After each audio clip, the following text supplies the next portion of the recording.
thinks fit. Very good. 10-minute rule motion. Gavin Robinson. Thank you very much, Mr. Speaker. It's a great privilege to have the opportunity to present this 10-minute rule bill this afternoon. Mr. Speaker, I beg to move that leave be given to bring in a bill to require public authorities to deliver services in accordance with the Armed Forces Covenant and for connected purposes. Mr. Speaker, I consider it to be a huge privilege to serve as Northern Ireland's only voice on the Defence Select Committee. Following on from the service of my right honourable friend, the member for Lagan Valley, and the honourable member for Strangford, we not only recognise the enormous sacrifice given during the Northern Ireland Troubles through Operation Banner, which remains our country's longest continuous military deployment, but historically and to this present day, we value the above-average contribution Northern Ireland makes to our country's overall strength. Collectively, as a nation, we honour that commitment. Collectively, as a Parliament, we progress the Armed Forces Covenant, which nobly states, "To those who proudly protect our nation, who do so with honour, courage and commitment, the Armed Forces Covenant is our nation's commitment to you." It is a pledge that together we acknowledge and understand that those who serve or who have family who served in the armed forces and their families should be treated with fairness and respect in the communities, economy, society they serve with their lives. Mr. Speaker, I stand by those laudable and honourable words. But regrettably, we can't, as parliamentarians, say with confidence that the Covenant runs smoothly or is applied equally across this United Kingdom. That is the injustice that I hope this 10-minute rule bill will address. The statutory duty proposed is to extend throughout the United Kingdom. The Covenant is intended to be a universal commitment, and so too should the experience, the care and the compassion our veterans receive. But their experience, Mr. Speaker, is far from universal. For too long, the experience of Northern Ireland-based veterans has been substandard. Yes, we have devolution. Yes, we have particular issues alive in Northern Ireland that don't pervade other parts of this country. But the Covenant was not caveated in any way, and nor should we caveat our resolve to ensure its full implementation.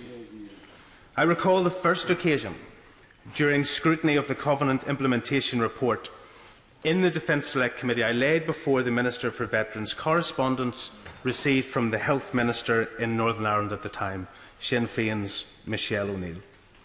Responding to the individual needs of a veteran, she stated categorically that the Armed Forces Covenant does not apply in Northern Ireland. In fact, she said it doesn't apply here because she can't bring herself to say Northern Ireland. She was wrong, but she was able to abuse her ministerial role to frustrate the honourable outworking of our nation's commitment. Mr. Speaker, such sectarian intransigence exists, and depending on the allocation of ministerial office in Northern Ireland, has the potential to block the implementation of all the key operational departments. The shame of such action is only matched by the apparent unwillingness of this Parliament to meet it head-on. The sacrifice offered across our country is the same. The lives lost or the injuries sustained don't confine themselves to respective parts of our nation, nor should we confine ourselves in our response. For 2 years, successive Covenant implementation reports have highlighted that armed forces champions have been appointed in each of Northern Ireland's 11 local authorities. And on the face of it, that's great progress. But when you know that local authorities in Northern Ireland have no role or influence in housing, in health, in mental health, or in education, it amounts to nothing more than tokenism. In the most recent Covenant report, some space was given to outline the through-life support offered to our veterans community.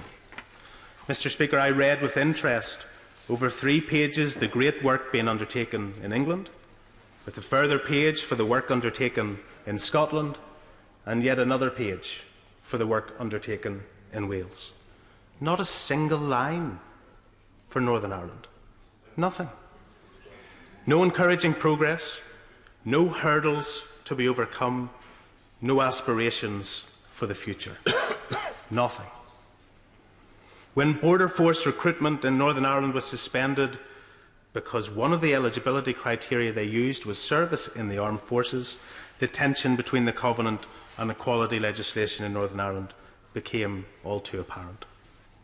There is a misguided belief that equality laws in Northern Ireland act as a barrier to providing for our veterans community. It would, of course, be hugely advantageous to amend Section 75 of the Northern Ireland Act and to include veterans as a protected class of people, in line with the aims and the aspirations of the Armed Forces Covenant. But more pronounced, however, is the embarrassing failure to mount any justification for the reasonable aims of the Covenant.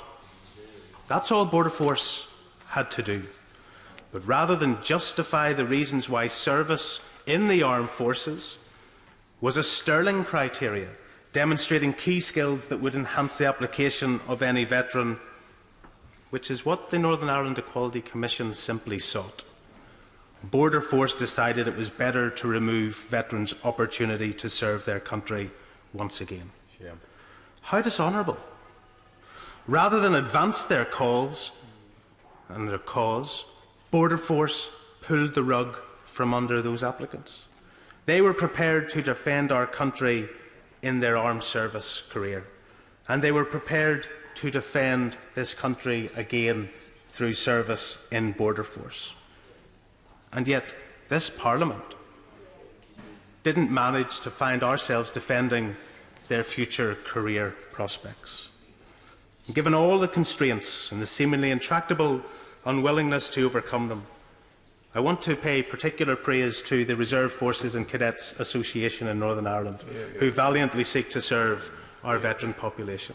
And I want to pay tribute to the UDR and the Royal Irish Benevolent Funds, who continue to support veterans and their families in Northern Ireland. Whether it's from Omagh to St Patrick's in Ballymena, to Thiepval to Palace Barracks at the edge of my constituency in North Down, their work continues. They have a new Veterans Support Officer in Rifka, Northern Ireland. They attempt to navigate the system in Northern Ireland and they seek to find subtle workarounds. But in doing so, in highlighting a new officer, they are simply unfolding scores and scores and scores of individuals who have had no opportunity, unlike their mainland counterparts, to avail of the services that they require, that they expect, and that we should provide. They are discovering lack of resource, discovering lack of legislative support.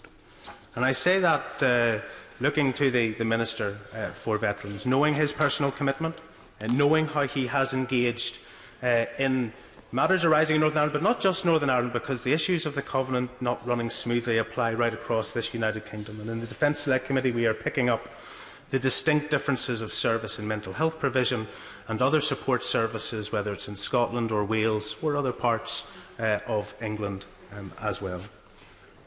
We should, I believe, say that no longer should our veteran population in Northern Ireland or other parts of this United Kingdom remain with one hand tied behind their back. We owe them more than that. In focusing my remarks on Northern Ireland, Mr. Speaker, I know only too well that the principle applies across our nation. But we have the chance to change that. At the very least, let this parliamentary process, through this quest for a statutory duty to implement the Covenant, honour those who so gallantly honoured us. Thank you, Mr. Speaker.